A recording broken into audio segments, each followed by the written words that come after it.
All right. Hello, everyone. My name is Miles Damaso, and I am going to be presenting today on CRISPR Cas9. Um, the purpose or goal for this technology is to edit genomes, basically.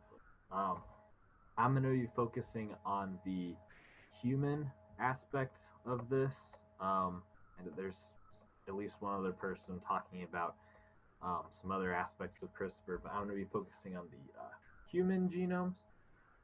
Um, but yeah, it can be done to lots of different types of living organisms.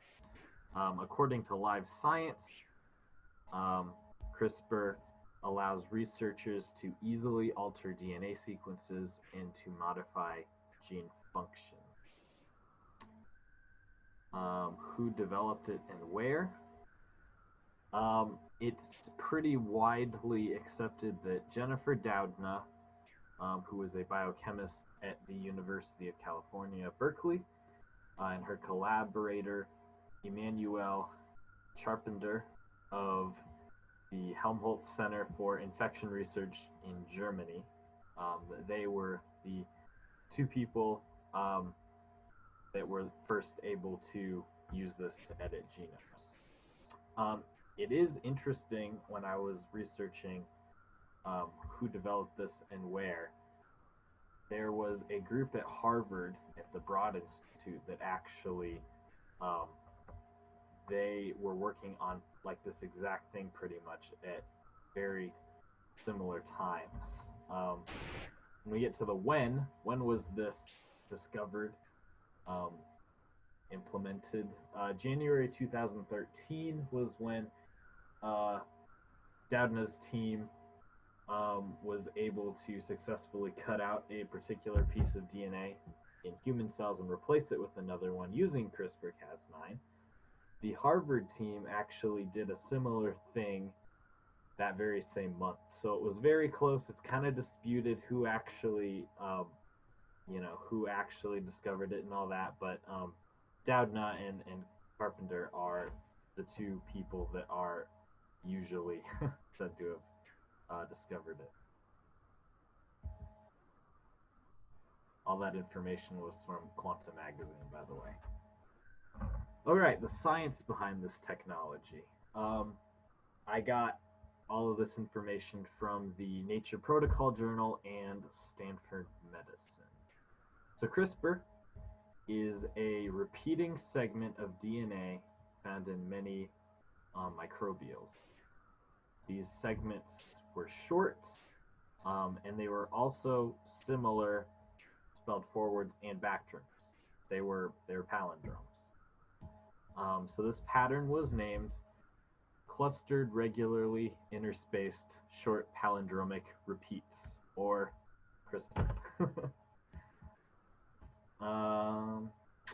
CRISPR-associated genes, they were found to produce Cas9 enzymes, which are restriction enzymes. We've learned in class that restriction enzymes can cut DNA at very specific points, and that's the basis of this technology, basically.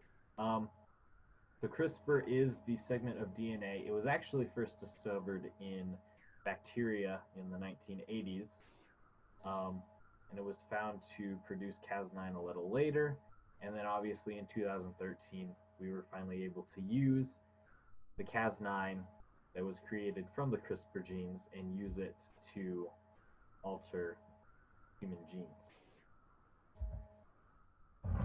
So how this is done is scientists need to create an RNA template to match the DNA segment they're trying to change. We know that RNA, it kind of seeks out a certain strand of DNA that's the opposite of it, and it acts kind of as a GPS. So the RNA, they'll make it so that it wants to seek out a certain strand of DNA, the one that they want to target, and they combine that RNA template with Cas9. So the RNA is going to go and find that DNA segment that it's created to find, and then the Cas9 is going to cut the DNA at that certain point. So that's how we're going to alter that DNA. So it's going to cut that segment of the DNA out, and then to replace that empty segment of DNA, they're going to use a benign virus to insert the new desired DNA into that slot. This is a lot different from previous methods. Those methods were protein based. They were used to, the proteins were used to target certain genes instead of RNA. The proteins were kind of the GPS, but RNA templates can be created in a few days for very cheap, but those custom proteins could take months to create and also can cost upwards of $1,000. The RNA in CRISPR can also be reused and reprogrammed to target other genes, which is big. Those custom proteins in the other methods could only target the DNA they were originally created to target.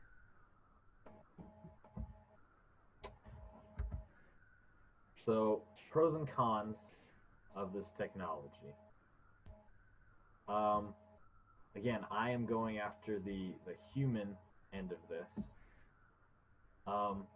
So one pro for CRISPR is that it's an option for healthy babies.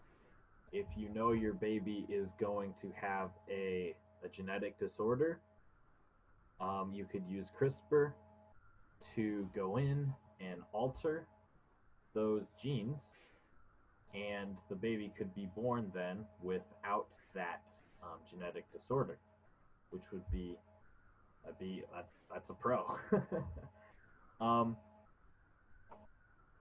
There's multiple ways though to have healthy babies though that don't involve gene editing. Pre-implantation genetic diagnosis is another way to have healthy babies, and it doesn't involve gene editing.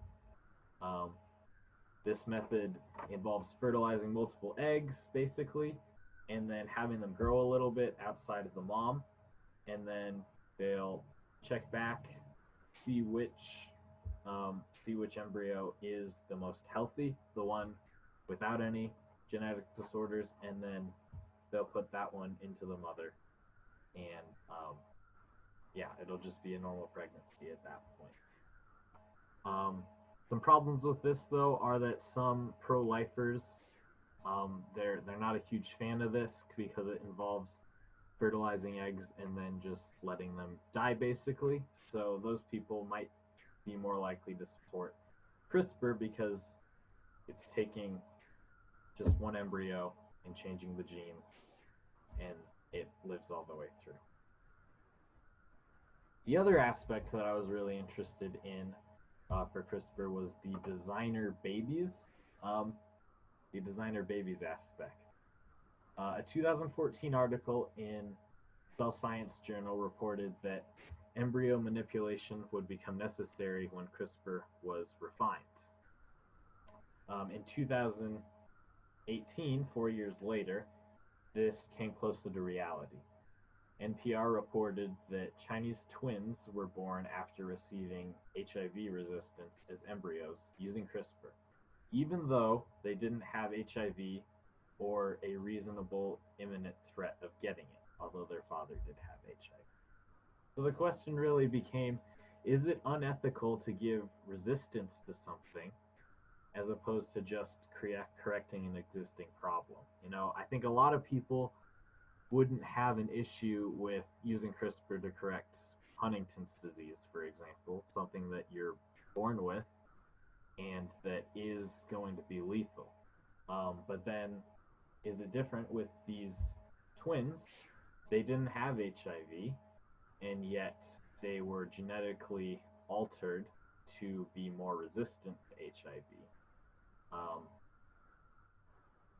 And then, where do you stop? Maybe you agree that it's okay to have some resistance to HIV. Like, what's the difference between um, getting genetic resistance to HIV versus a vaccine for HIV, which we don't have yet. So it's the only way to be resistant to it right now.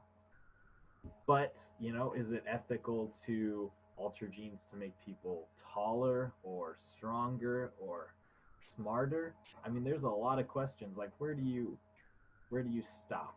And as CRISPR becomes more refined and even more efficient, and we learn more about genes and how they work and how editing them changes um, humans,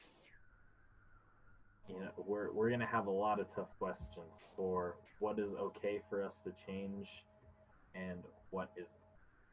So, really, the cons are CRISPR is going to open up a ton of possibilities for what we can do in editing genes.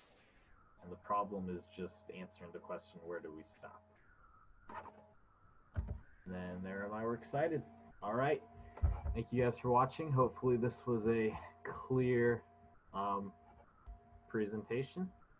And yeah, hope all you guys are doing well. Take care.